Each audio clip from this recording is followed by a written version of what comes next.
First question is निम्नलिखित में से कौन सा कथन विकास के संबंध में सही नहीं है? विकास प्रतिमानों की कुछ निश्चित विशेषताओं की भविष्यवाणी की जा सकती है। विकास का उद्देश्य या वंशानुगत संभावित क्षमता का विकास करना है।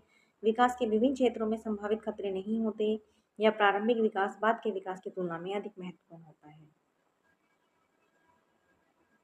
Answer C is right. विकास के विभिन्न क्षेत्रों में संभावित खतरे नहीं होते, ये बात गलत है, खतरे होते हैं। बालकों के मुक्त और अनिवार्य शिक्षा के अधिकार अधिनियम आरटी 2009 के तहत केंद्र एवं राज्यों के बीच वित्तीय बोझ को किस अनुपात में साझा किया जाता है सामान्य राज्यों के लिए? Answer A is right. Jean पियाजे के अनुसार संज्ञानात्मक विकास की वह अवस्था जिसमें बच्चा अमूर्त अब्स्ट्रैक्ट प्रस्तावों के बारे में तार्किक रूप से सोचने में सक्षम हो जाता है कहलाती है संवेदीपेशी अवस्था, पूर्व संख्यात्मक अवस्था, मूर्त संख्यात्मक अवस्था, औपचारिक संख्यात्मक अवस्था। तो आंसर हो जाएगा डी, औपचारिक संख्यात्मक अवस्था। इस अवस्था में बच्चा तार्किक रूप से सोचना शुरू कर देता है, अमूर्त चीजों को जानना शुरू कर देता है। अधिगम में सकारात्मक स्थानांतरण पॉजिटिव ट्रांसफर ऑफ लर्निंग का अर्थ क्या है? पुराना ज्ञान नए ज्ञान को सीखने में बाधा डालता है, पुराना ज्ञान नए ज्ञान को सीखने में सहायता करता है, पुराने ज्ञान का नए ज्ञान पर कोई प्रभाव नहीं पड़ता, या पुराना ज्ञान पूरी तरह भूल जाना। Answer B is right. पुराना ज्ञान नए ज्ञान को सीखने में सहायता करता है, पॉजिटिव ट्रांसफर ऑफ लर्निंग में। डिस्ग्राफिया मुख्य रूप से किस प्रकार की कठिनाई से संबंधित है? पढ़ने की अक्षमता है, लिखने की है, या गणितीय गणना की अक्षमता है, या फिर सुनने की है? आंसर हो जाएगा डिस्ग्राफिया। ग्राफिया मतलब लिखने से, लिखने की अक्षमता। क्रिया प्रसूत अनुबंधन ऑपरेंट कंडीशनिंग सिद्धांत के अनुसार एक नकारात्मक पूर्णबलन निगेटिव रेनफोर्समेंट किसी अवांछित व्यवहार को बढ़ाता है, किसी वांछित प्रतिक्रिया को मजबूत करने के लिए अप्रिय उद्दीपक को हटाता है, हमेशा सजा या दंड के रूप में कार्य करता है, या फिर व्यवहार को पूरी तरह समाप्त कर देता है। Answer B is right. किसी वांछित प्रतिक्रिया को मजबूत करने के लिए अप्रिय उद्दीपक को हटाता है। निम्नलिखित में से कौन सा प्रक्षेपी परीक्षण प्रोजेक्टिव टेस्ट का उदाहरण नहीं है? रोडसा स्याही धब्बा परीक्षण, प्रासंगिक अंतर्बोध परीक्षण, बाल अंतर्बोध परीक्षण, मैनोछोटा बहुचरित्र व्यक्तित्व अनुसूची। आंसर हो जाएगा डी, मैनोछोटा बहुचरित्र व्यक्तित्व अनुसूची MMPI। ये प्रक्षेपी परीक्षण नहीं है, ये व्यक्तिगत में आता है। मानसिक मंदता के अंतर्गत आने वाले बालकों की बुद्धि लब्धि सामान्यतः कितनी होती है? 90 से 110 के बीच, 70 से कम, या 120 से अधिक, या फिर 140 से अधिक? तो मानसिक मंदता वाले बच्चे आते हैं 70 से कम। राष्ट्रीय पाठ्यचर्या रूपरेखा NCF 2005 के अनुसार गणित शिक्षण का मुख्य उद्देश्य क्या होना चाहिए? बालकों की विचार प्रक्रिया का गणितीयकरण करना, केवल सूत्र याद करवाना, ज्यामिति के प्रमेयों का प्रमाण सिखाना, या रोजगार योग्य वयस्कों का निर्माण करना? आंसर हो जाएगा ए, बालकों की विचार प्रक्रिया का गणितीयकरण करना।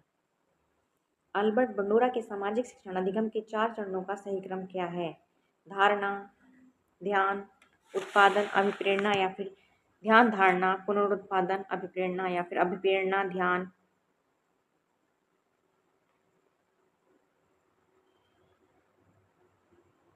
या फिर ध्यान अभिप्रेरणा धारण उत्पादन?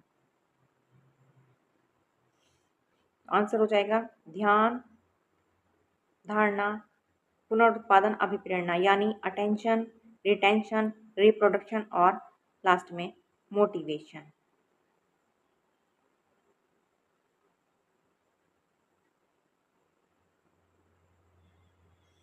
याद रखेंगे अटेंशन, रिटेंशन, रिप्रोडक्शन और मोटिवेशन। व्यक्तित्व शरीर के भीतर उन मनोशारीरिक प्रणालियों का गत्यात्मक संगठन है जो वातावरण के साथ उसका अपूर्व समायोजन निर्धारित करता है। यह परिभाषा किसने दी? GW Allport, RB Cattell, Sigmund Freud, या फिर वुडवर्थ? तो ये परिभाषा दी गई है GW अल्पोर्ट द्वारा। किसी 10 वर्ष के बालक की मानसिक आयु यदि 14 वर्ष है तो टर्मन के अनुसार उसे किस श्रेणी में रखा जाएगा? मंदबुद्धि, सामान्य बुद्धि, प्रखर या प्रतिभाशाली बुद्धि या फिर जड़ बुद्धि? तो आंसर हो जाएगा प्रखर या प्रतिभाशाली बुद्धि। यदि किसी 10 वर्ष के बालक की मानसिक आयु 14 वर्ष है तो उसको टर्मन के अनुसार प्रतिभाशाली बुद्धि की श्रेणी में रखा जाएगा। कोहलबर्ग के अनुसार पारंपरिक नैतिक स्तर कॉन्वेंशन लेवल की अवधि क्या मानी जाती है? 4 से 10 वर्ष, 10 से 13 वर्ष, 13 वर्ष से अधिक या जन्म से 2 वर्ष? आंसर हो जाएगा 10 वर्ष से 13 वर्ष। फ्रायड के मनोविश्लेषणात्मक सिद्धांत के अनुसार व्यक्तित्व का कौन सा भाग सुख के सिद्धांत प्लेजर प्रिंसिपल का काम करता है? इदम, अहम, परा अहम या उपयुक्त सभी? आंसर हो जाएगा इदम। इदम ये सुख के सिद्धांत का काम करता है। व्यक्तिगत विभिन्नता इंडिविजुअल डिफरेंसेस का आधार मुख्य रूप से क्या होता है? केवल आनुवांशिकता, केवल पर्यावरण वातावरण, आनुवांशिकता और पर्यावरण दोनों की अंतःक्रिया या फिर केवल आर्थिक पृष्ठभूमि? आंसर हो जाएगा आनुवांशिकता और पर्यावरण दोनों की अंतःक्रियाएं। पावलोव के शास्त्रीय अनुबंधन क्लासिकल कंडीशनिंग का प्रयोग घंटी की आवाज क्या थी? स्वाभाविक उद्दीपक था, यूसीएस या फिर अनुबंधित उद्दीपक था, स्वाभाविक अनुक्रिया यूसीआर था या फिर अनुबंधित अनुक्रिया सीआर था? यानी घंटी की आवाज क्या थी? तो ये थी अनुबंधित उद्दीपक सीएस। विशिष्ट बालकों की शिक्षा के लिए शिक्षकों को किस पर ध्यान देना चाहिए? व्यक्तिगत आवश्यकताओं और समस्याओं पर, पूरी कक्षा के लिए एक समान गृह कार्य पर, केवल परीक्षाओं में अंक लाने पर या अनुशासनात्मक दंडात्मक कार्यवाहियों पर?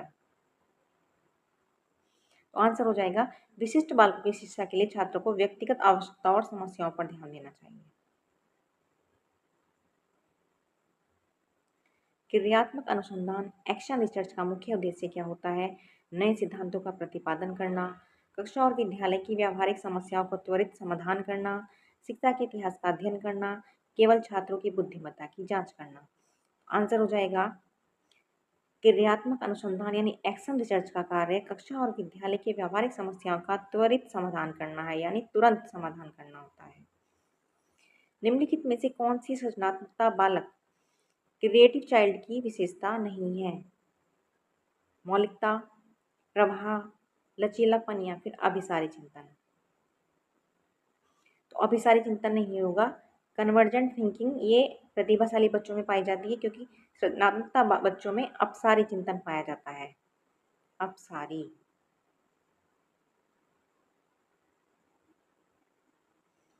अधिगम के अंतर्दृष्टि सिद्धांत इनसाइड लर्निंग थ्योरी का प्रतिपादन किसने किया था? व्यवहारवादियों ने, गेस्टाल्ट मनोवैज्ञानिकों ने, संरचनावादियों ने या फिर मनोविश्लेषकों ने? तो अधिगम के अंतर्दृष्टि सिद्धांत का किया था गेस्टाल्ट मनोवैज्ञानिक, जैसे कोहलर, याद रखेंगे। बालक के समाजीकरण सोशलाइजेशन की गौण या द्वितीय संस्था कौन सी है? परिवार और पड़ोस, विद्यालय और मीडिया, केवल माता पिता परिवार और रिश्तेदार?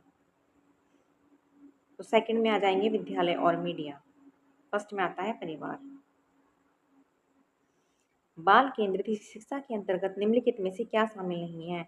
बच्चों को प्रश्न पूछने के लिए प्रोत्साहित करना, बच्चों के अनुभवों को प्राथमिकता देना, शिक्षक द्वारा पूर्ण रूप से व्याख्यान केंद्रित शिक्षण देना या हस्तपरक गतिविधियों का आयोजन करना? तो क्या शामिल नहीं है? आंसर हो जाएगा शिक्षक द्वारा पूर्ण रूप से व्याख्या केंद्रित शिक्षण देना, ये बाल केंद्रित शिक्षा के अंतर्गत शामिल नहीं है। आरटी अधिनियम 2009 के तहत शिक्षकों के लिए प्रति सप्ताह न्यूनतम कितने कार्य घंटों तैयारी के घंटों सहित को अनिवार्य किया गया है? 40 घंटे, 45 घंटे, 50 घंटे या फिर 35 घंटे? आंसर हो जाएगा 45 घंटे। बच्चे दुनिया के बारे में अपनी समझ का सक्रिय निर्माण करते हैं, यह प्रसिद्ध विचार किसका है? स्किनर, पावलोव, जीन पियाजे या फिर कोहलबर्ग?